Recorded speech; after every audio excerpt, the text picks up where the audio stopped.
एक दुल्हन शादी करके अपने ससुराल जाती है और ससुराल जाती है, उसके बाद में उसके हाथों की मेहंदी भी नहीं छूट पाती है।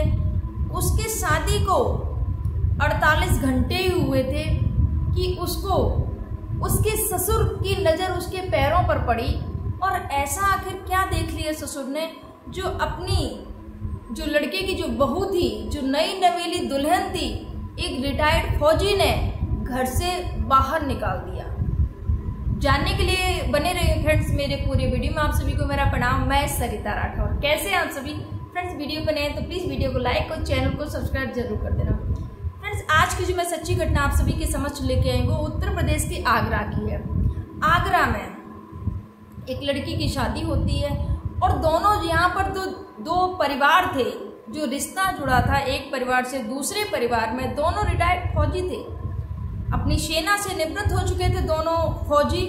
और एक फौजी की बेटा था, दूसरी फौजी की बेटी थी। दोनों परिवार आपस में मिलते हैं, बात करते हैं, दोनों बच्चों की शादी तय करते हैं। शादी के बाद में लड़का कुछ काम नहीं करता था। यहाँ पर लड़की जो पिता थे वो उनकी अकेली लड़की थी, इकलौती लड़की थी, तो उन्होंने खूब अच्छे से पैसे को पानी की तरह बहाया, खूब खर्चा किया अपनी शादी में। हर पिता अपनी बच्ची की शादी में जितनी उसकी हैसियत होती है उतना वो ज़रूर करता है। फिर वो कोई भी पिता हो, गरीब हो या अमीर हो, अपने हैसियत के मुताबिक सारे पिता अपनी बेटी की शादी में हर एक चीज़ करना चाहता है। यहाँ पर भी एक पिता ने अपनी बेटी की शादी बड़ी धूमधाम से की। बेटी शादी करके ससुराल जाती है। जब ससुराल जाती है, सारा कुछ दहेज का जो सामान था वो शिफ्ट कर लिया जाता, रख दिया आंगन में ही रख दिया जाता। और जो क्योंकि पूरा सामान भी सही से नहीं दहेज का जो था वो ओपन हो पाता है। पहला दिन होता है, बीत जाता है। उसके बाद में जैसे ही दूसरे दिन ससुर की नज़र पड़ती है, जो कि फौजी होते हैं, उनकी नज़र पड़ती है अपनी दुल्हन के पैरों पर। जब दुल्हन के पैरों पर नज़र पड़ती है तो वो बोलते हैं कि दिखाना पैर जरा। तो बहू ने दिखाती, क्योंकि बहू के मन में कोई बात ही नहीं थी आखिर क्या है। तो बोले नहीं, ये तो सही नहीं है, तो पैरों से लचक मारती है बहू, दिव्यांग है बहू, ऐसा बोल दिया जब ससुर ने। तो जो बहू थी बोली नहीं पापा जी, ऐसा कुछ नहीं है, मैं बिल्कुल सही हूँ, कोई दिक्कत नहीं है मेरे पैरों में। और अपने जो लड़का था वो अपने मोबाइल को बंद कर लेता है और जो ससुर होते हैं वो बहू को घर से बाहर निकाल देते हैं। जब बहू को घर से बाहर निकाल दे तो यहाँ पर ससुर फ़ोन करते हैं घर पे कि आपने हमें दिव्यांग बेटी से शादी करा दी, उसके पैर में तो लचक है, बेटी सही नहीं है, और आपने हमें शादी के पहले बताया नहीं, आपने हमें धोखे में रखा है। परिवार वाले सुन के शौक हो जाते, परेशान हो जाते कि अरे मेरी बेटी तो सही सलामत है, कभी ऐसा कुछ भी नहीं हुआ है, पैर में उसके कोई दिक्कत भी नहीं है, फिर आप कैसे आप वो लगा रहे हो, उस पर आरोप लगा रहे हैं कि वो दिव्यांग है। उसके बाद में जब बेटी को घर से निकाल दिया, बेटी घर जब रोते हुए घर पहुंचती है, घर पर बेटी के दादा दादी, मम्मी पापा, सारे नाना भी वहाँ पर थे, क्योंकि शादी को महज 48 घंटे हुए थे। 48 घंटे शादी को हुए थे और उसी दौरान बेटी को घर से जो ससुर थे उन्होंने घर से बाहर निकाल दिया उस नव विवाहिता को।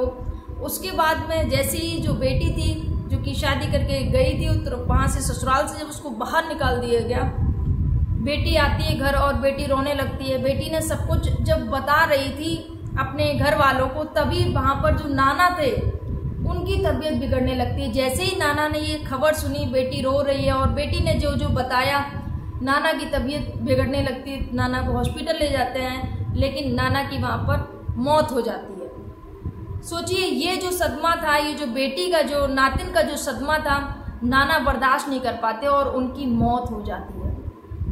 उसके बाद में यहाँ पर जो लड़की पक्ष होते हैं वो थाने जाते हैं और FIR दर्ज कराते हैं लड़का पक्ष के लिए कि ऐसे करके मेरी बेटी पर झूठा आरोप लगाया गया है कि वो दिव्यांग है, बल्कि मेरी बेटी एकदम फिट है, कोई उसको दिक्कत नहीं है, आप जांच भी करा सकते हैं, बेटी में कोई प्रॉब्लम नहीं, ना पैर में कोई दिक्कत है। फिर भी वो फौजी ने, सोचिए, अपनी बहू को क्या है, दोनों लोग पढ़े लिखे समाज से हैं, फिर भी ये जो घटना हुई है काफ़ी चौंका देने वाली है कि आप शिक्षित हैं, सब कुछ हैं, और फिर भी आप ऐसी घटनाओं को अंजाम देते हैं।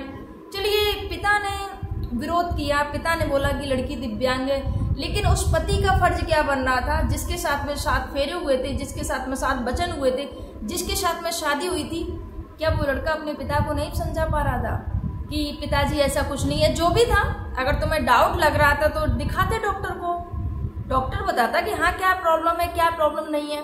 अपने आप ही एक पिता से पूछिए उसने कैसे कैसे करके इतना पानी की तरह पैसा बहाया अपनी बेटी की शादी में, और आपको 48 घंटे में ही आपने उनकी जो बेटी थी, जितने एक लड़की की जब शादी होती है तो वो कितने सारे सपने बुनती है, और एक माता पिता हमेशा अपनी बेटी के सुखद भविष्य की कामना करते हैं कि मेरी बेटी शादी के बाद में हमेशा सुखी रहे, और आपने ये दुख माता पिता को दे दिया। और नाना, जो कि नाना ने ये जो सुना पूरा, और उनकी ये जो सुनकर उनकी मृत्यु हो जाती है, ये सोच में पड़ के आखिर इसके जिम्मेदार कौन होगा? सोचने वाली बात है। यहाँ पर जो लड़का था, बिल्कुल लड़का ने साथ नहीं दिया। जो पति था, उस नव विवाहिता का, उस पति को तो कम से कम अपनी पत्नी का साथ देना चाहिए था, लेकिन उस पति ने भी अपना मोबाइल स्विच ऑफ कर लेते हैं और बात नहीं करते। यहाँ पर फिलहाल जो लड़की पक्ष है उन्होंने FIR दर्ज करा दी गई है। अब जो भी मामले में जो भी अपडेट होगी मैं आप तक ये खबर पहुंचाऊंगी। फ्रेंड्स, आपके क्या विचार है कमेंट जरूर करिएगा।